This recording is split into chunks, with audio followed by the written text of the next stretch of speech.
Assalamualaikum warahmatullahi wabarakatuh.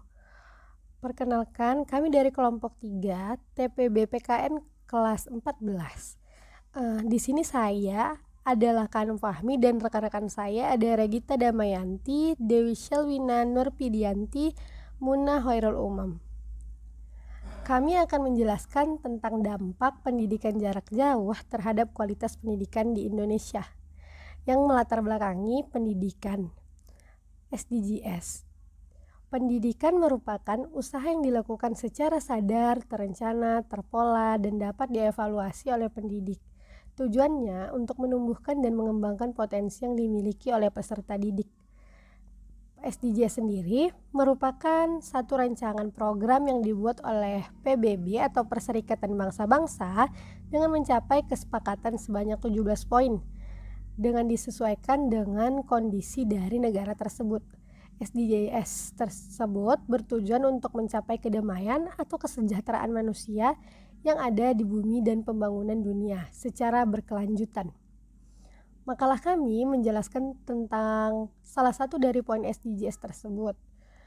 Bagaimana poin ini seharusnya bekerja dan membandingkan dengan keadaan saat ini di sekitar lingkungan kita.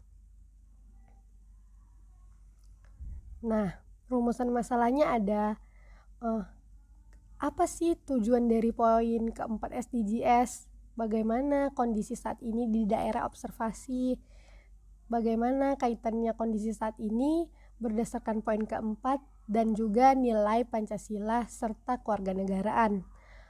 Apakah pelajar sudah mendapatkan akses jaringan yang memadai secara merata untuk melakukan PJJ? Dan yang kelima, apa saja yang perlu dilakukan oleh seluruh pihak dalam mengimplementasikan solusi untuk poin keempat SDGs? Apa sih tujuannya khususnya untuk mahasiswa Pajajaran dapat mengetahui dan memahami apa program SDGs tersebut, di mana salah satu poinnya menjelaskan tentang kualitas pendidikan.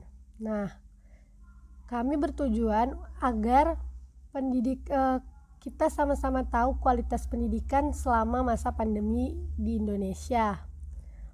Bagaimana dampak daring terhadap pembelajaran dan juga disesuaikan dengan poin keempat yang kami ambil dari poin SDGs dan dapat ditelaah dalam perspektif pendidikan Pancasila dan pendidikan kewarganegaraan serta kajian anti korupsi.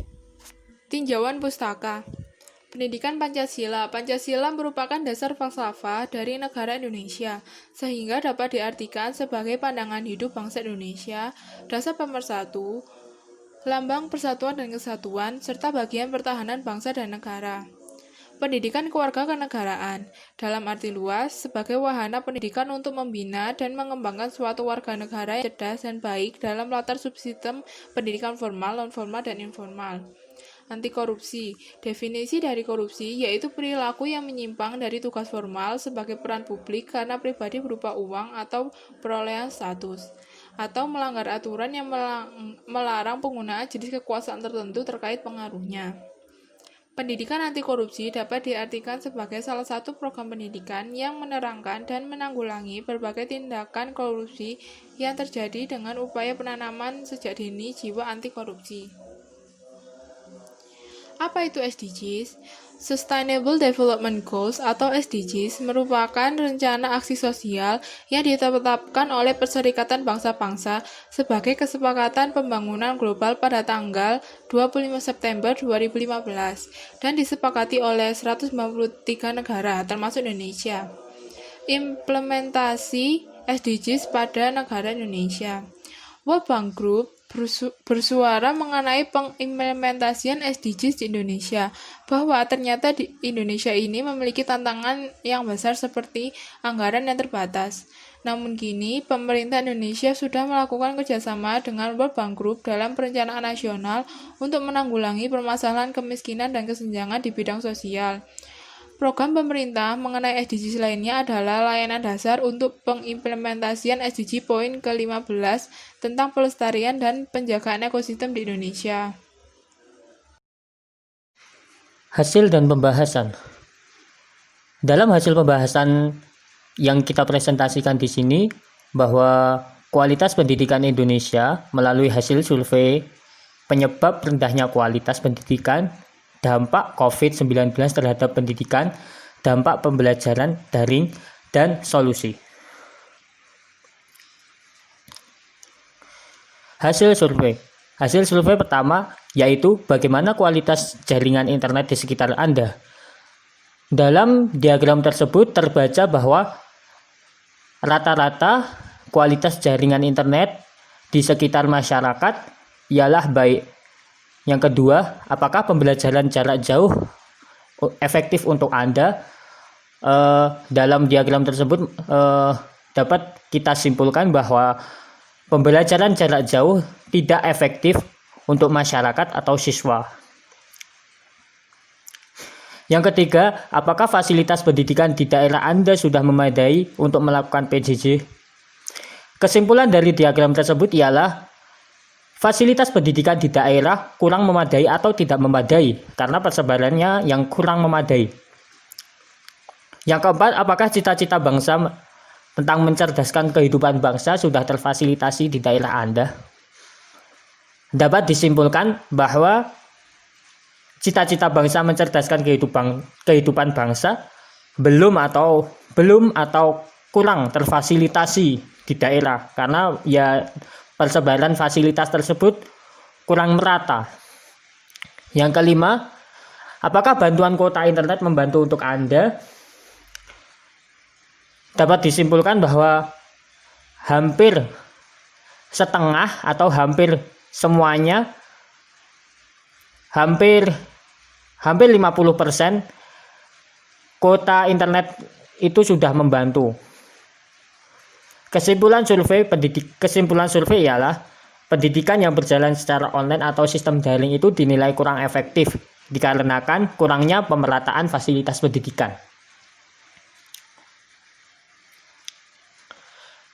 Sebab rendahnya kualitas pendidikan di masa COVID ialah yang pertama, persebaran fasilitas pendidikan di daerah kurang mendukung, yaitu fasilitas untuk pembelajaran jarak jauh.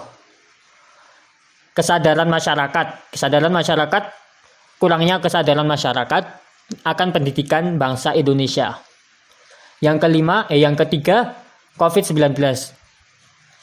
Semakin hari semakin tingginya kenaikan COVID-19 yang menyebabkan semua sistem nasional terganggu. Dampak pembelajaran jarak jauh ialah yang pertama ialah mental siswa akan pendidikan terganggu dengan kurangnya sosial antar siswa. Yang kedua ialah pengetahuan. Menurunnya tingkat pengetahuan nasional terbukti dengan kurangnya mental siswa atau terganggunya mental akan siswa dalam belajar. Yang ketiga ialah sosial. Sosial antar siswa hampir tidak ada. Yang membuat kebanyakan tekanan akan mental siswa. Solusi dan kesimpulan dari presentasi kali ini adalah sistem pembelajaran jarak jauh mau tidak mau harus diterapkan oleh pemerintah. Hal tersebut didukung dengan terus meningkatnya kasus persebaran COVID-19, sementara pendidikan anak yang tidak bisa ditunda. Namun, keadaan seperti ini perlu dukungan dari berbagai pihak agar pembelajaran jarak jauh bisa berjalan efektif melalui kerjasama antara pihak Kementerian Pendidikan, sekolah, orang tua, dan anak dalam menciptakan suasana belajar yang mendukung kegiatan pembelajaran jarak jauh. Contohnya, melalui Kementerian Pendidikan yang memfasilitasi siswa berupa pemberian kuota belajar, pihak sekolah yang menjaga komunikasi antar tiap siswa agar siswa yang mengalami kendala dengan cepat dan mudah dapat mencari solusinya. Berikut juga orang tua perlu memberikan suasana belajar yang kondusif dan pengarahan dalam setiap perkembangan belajar siswa. Jadi, perlu adanya dukungan dari berbagai pihak dan kerjasama antara sekolah, kementerian, orang tua, dan anak itu sendiri untuk mewujudkan suasana belajar yang efektif dan efisien. Begitu dari kelompok kami, sekian. Mohon maaf bila ada kesalahan. Wassalamualaikum warahmatullahi wabarakatuh.